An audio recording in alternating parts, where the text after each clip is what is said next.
E aqui no Jornal Brasil Atual nós vamos falar de direitos humanos e desafios. Futuro governo Lula na área social. A gente vai conversar com o advogado Ariel Castro Alves, que é um dos coordenadores do Grupo Técnico de Direitos Humanos do Gabinete de Transição do governo Lula. O Ariel também é presidente da Comissão de Adoção e Convivência Familiar de Crianças e Adolescentes da OAB São Paulo e membro do Instituto Nacional dos Direitos da Criança e do Adolescente. Ariel, muito bom dia. Seja bem-vindo aqui ao Jornal Brasil Atual. Tudo bem com você?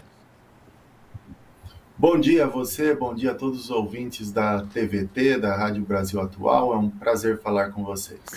Prazer é nosso também, Ariel. E quais são as principais conclusões que o relatório que vocês estão produzindo já pode ser divulgado para nossos ouvintes, espectadores, desse trabalho que vocês vêm realizando já nos últimos quase 30 dias, não, Ariel?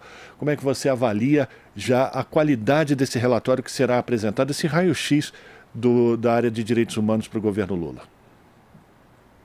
Sim, nós temos tanto o trabalho feito pelo Grupo Geral de Direitos Humanos, que é coordenado pela deputada Maria do Rosário, e também tem como relator o Emílio de Souza, deputado estadual de São Paulo, com a participação também do professor Silvio de Almeida, entre outros membros, e que esse grupo identificou aí algumas conclusões que vocês inclusive trataram agora há pouco numa matéria. Entre elas, nós temos uma queda muito grande do orçamento do Ministério de Direitos Humanos. Nós tínhamos em 2015 mais de 1 bilhão de orçamento no Ministério e depois tivemos uma queda em 2022, apenas 332 milhões.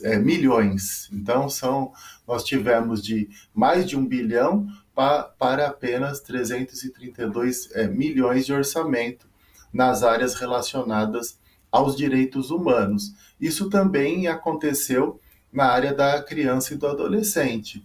O Ministério tinha a área da criança e do adolescente como uma das mais importantes, inclusive orçamentariamente. Em 2018, 30% do orçamento do Ministério de Direitos Humanos era para a Secretaria Nacional dos Direitos da Criança e do Adolescente. E agora nós temos apenas 7% para a Secretaria Nacional da Criança e do Adolescente do montante do Ministério de Direitos Humanos. Uma queda muito grande que vai contra a própria legislação brasileira, o Estatuto da Criança e do Adolescente e também a Constituição Federal, que tratam que crianças e adolescentes devem ter prioridade absoluta. Então, não é isso que ocorreu. Nós tivemos várias ações que foram extintas, boa parte das ações relacionadas à proteção de crianças e adolescentes foram extintas. Aliás, também tivemos aí no relatório geral de direitos humanos a identificação de 21 colegiados importantes com a participação da sociedade civil na formulação de políticas públicas e nas discussões de temas importantes para a sociedade e para os direitos humanos, 21 colegiados que foram extintos, outros 14 que ficaram inativos. Esses são em todo o governo. Na área de direitos humanos, especificamente, foram 13 colegiados extintos e que ficaram inativos nesses anos. Entre eles, o Comitê relacionado às políticas públicas para a população de rua. Um dos mais graves problemas que nós temos no Brasil. Uma última pesquisa do IPEA, do Instituto de Pesquisas Econômicas Aplicadas, identificou que nós temos 222 mil pessoas vivendo nas ruas no Brasil. Na capital paulista, a própria prefeitura reconhece, por meio de um censo, que são mais de 32 mil pessoas vivendo nas ruas. E esse número pode chegar a 40 mil pessoas vivendo nas ruas da capital paulista, segundo uma pesquisa da Universidade Federal de Minas Gerais. Então, essa problemática da população de rua e as soluções por meio de políticas públicas foi totalmente abandonada pelo governo federal. E várias outras áreas, a educação em direitos humanos também foi totalmente paralisada no próprio Ministério dos Direitos Humanos, com inclusive a extinção da SECADI, que é a secretaria que tratava dessas questões de diversidade, de inclusão, de direitos humanos, e que agora o novo governo pretende recriar essa secretaria e retomar os trabalhos de educação em direitos humanos do Ministério da Educação, em conjunto com o próprio Ministério dos Direitos Humanos. E, claro, todos nós sabemos que várias áreas ficaram totalmente abandonadas, áreas de direitos humanos, como a questão LGBTQIA+, que o governo sempre teve um discurso extremamente homofóbico. O próprio presidente da República, durante toda a sua carreira, e a ex-ministra Damares sempre também atuou também dessa forma, e com o fundamentalismo religioso. Então nós tivemos um Ministério dos Direitos Humanos totalmente tomado pelo fundamentalismo religioso e por atuações contrárias à defesa, à promoção e à proteção dos direitos humanos. A gente está conversando com Ariel de Castro Alves, advogado e um dos coordenadores do Grupo Técnico de Direitos Humanos do Gabinete de Transição do governo Lula. Ariel, junto conosco, a Larissa Borer, e ela quer fazer uma pergunta para você. Lari. Bom dia, Ariel. Bom, uma das áreas que o Ministério da Mulher, Família e Direitos Humanos acompanha, ou melhor, deveria ter acompanhado, é a área de Verdade, Memória e Justiça, com a identificação de mortos e desaparecidos políticos. Tem aí a Vala de Perus, em São Paulo, né? E esse trabalho de identificação dos corpos vinha sendo realizado antes do governo Bolsonaro e, bom, isso ficou encostado, até por conta das pessoas que estavam envolvidas, que não eram pessoas com formação para isso, né? Nesse sentido, com base no orçamento, o que já está planejado para ser executado já no ano que vem? Quais são as urgências nesse momento, Ariel? Essa foi uma área completamente abandonada. A questão da memória, da verdade, a própria anistia, nós tivemos a comissão de anistia tratando aqueles que pediam anistia como se fossem terroristas.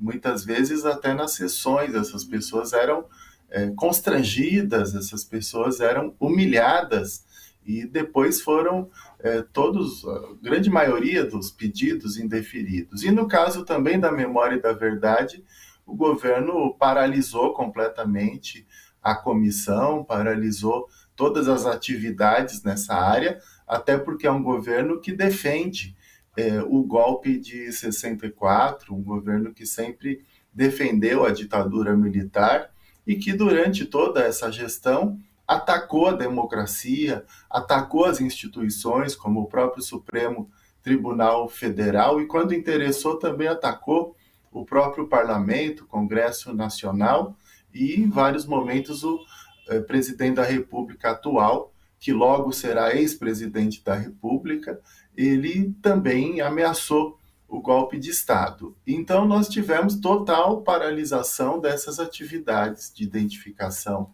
dos corpos, de identificação dos desaparecidos, de atuação com relação aos cemitérios clandestinos que funcionaram na ditadura militar, como no caso de Perus, e também o governo aí pretendendo extinguir completamente, o governo atual, que logo será anterior, extinguir completamente a comissão de mortos e desaparecidos.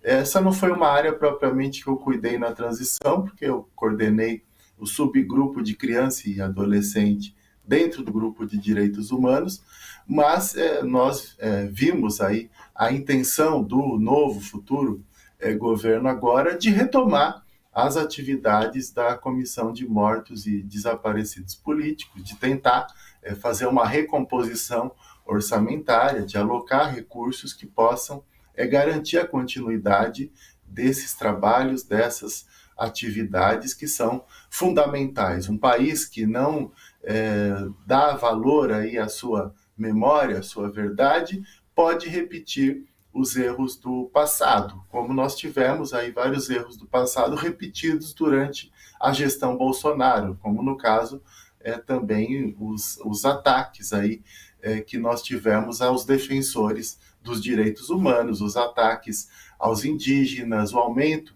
de assassinatos também de pessoas que lutam pelo meio ambiente, pelos direitos humanos, pelos direitos da população indígena, além de todo o genocídio ocorrido durante a pandemia. Então, nós precisamos dar valor à memória e à verdade, exatamente para não repetirmos os gravíssimos erros do passado, as atrocidades e as violações de direitos humanos que têm se perpetuado no nosso país.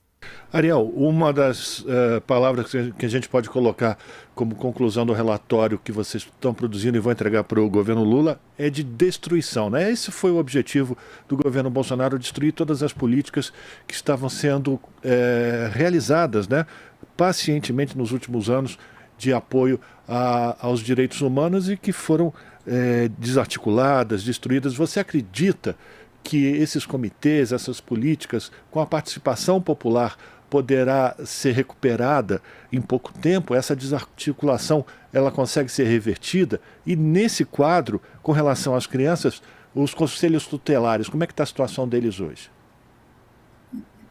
Sim, nós de fato tivemos um total desmantelamento, um desmonte das políticas de direitos humanos do país nesses anos, um desmonte orçamentário e um desmonte efetivo, através das práticas aí, que corroeram a proteção dos direitos humanos.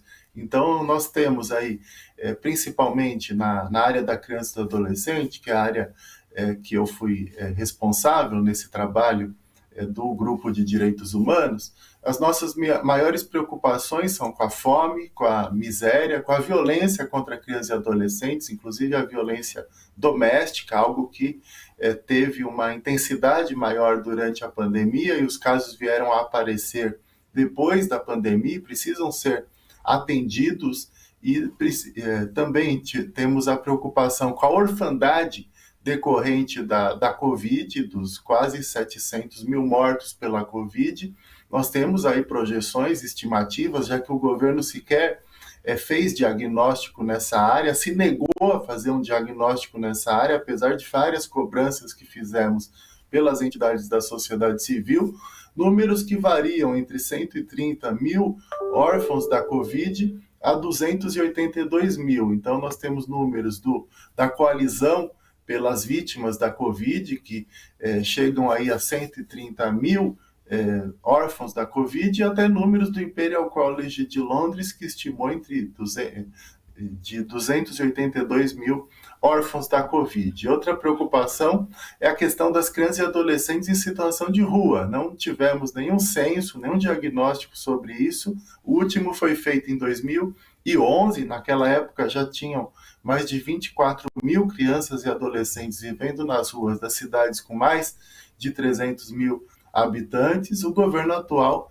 jamais se preocupou em tratar dessa questão. E só em São Paulo nós temos quase 4 mil crianças e adolescentes vivendo nas ruas. Isso já é uma amostra que esse é um problema nacional, principalmente dos centros metropolitanos e das grandes cidades. Então essa vai ser uma preocupação e claro que envolve também a atuação dos conselhos tutelares, que devem notificar as autoridades públicas e requisitar serviços de abordagem de crianças e adolescentes nas ruas. Nós temos também a questão da alimentação escolar, por exemplo, 36 centavos cada refeição per capita por aluno que o governo federal repassa aos municípios, estados. É claro que não é compatível, não é aceitável, ainda mais diante de tanta fome que nós temos hoje no Brasil. Nós precisamos, então, ter mais recursos para os programas de alimentação escolar e também tentar garantir a alimentação escolar no período de férias, para que os estudantes não passem fome, ainda mais diante da situação que nós temos hoje, em torno de 18 milhões de crianças e adolescentes em situação de fome, fora a insegurança alimentar, que atinge 125 milhões de pessoas no Brasil. E também a questão da vacinação infantil. Tivemos uma diminuição de média de cobertura vacinal de 90% para 60%. Isso é muito grave, pode gerar retomada de doenças que estavam antes erradicadas, como tem se diagnosticado até a volta da própria paralisia infantil. E queremos também tratar do fortalecimento do Conselho Nacional da Criança e do Adolescente, que foi duramente atacado durante a gestão Damares e Bolsonaro. Tentaram acabar completamente com o Conselho, tirar a paridade, colocar a maioria dos membros do governo, e que o governo selecionaria os membros da sociedade civil, tipo como se eu tivesse que apresentar o meu currículo para a Damares avaliar se eu podia ou não estar no Conselho Nacional da Criança e do Adolescente. Então nós estamos revendo isso tudo, sugerindo revogar o decreto que alterou a composição do próprio CONANDA e também a atuação desse conselho. E nos conselhos tutelares, nós queremos retomar os programas de fortalecimento ao sistema de garantia de direitos e aos conselhos tutelares no Brasil, que o governo federal fez com muito êxito durante alguns anos, inclusive oferecendo estrutura para os conselhos tutelares, entre essas estruturas, veículos para que os conselheiros possam se deslocar para as visitas domiciliares, para suas atividades, para verificação de violações de direitos humanos. Então, nós pretendemos também retomar a escola de conselhos para formação permanente, qualificação dos membros dos conselhos tutelares. O que não falta são desafios e muito trabalho, mas a gente percebe também a disposição de todos os envolvidos em reconstruir toda essa área, né, Ariel? E eu quero agradecer a tua participação. A gente conversou aqui no Jornal Brasil Atual com Ariel de Castro Neves, Ariel, que é advogado, um dos coordenadores... Castro Alves mesmo. Castro Alves, coordenador do Grupo Técnico de Direitos Humanos do Gabinete de Transição do Governo Lula, aqui no Jornal Brasil Atual, falando sobre esses desafios. Um forte abraço para você, bom trabalho, Ariel, e a gente volta a se falar em breve oportunidade, tá bom? Muito obrigado a você, muito obrigado a todos os ouvintes, telespectadores da TVT, da Rádio Brasil Atual. Um abraço. Bom dia. Bom dia. Conversamos com Ariel de Castro Alves, aqui no Jornal Brasil Atual. Estamos apresentando Jornal Brasil Atual. As notícias que os outros não dão.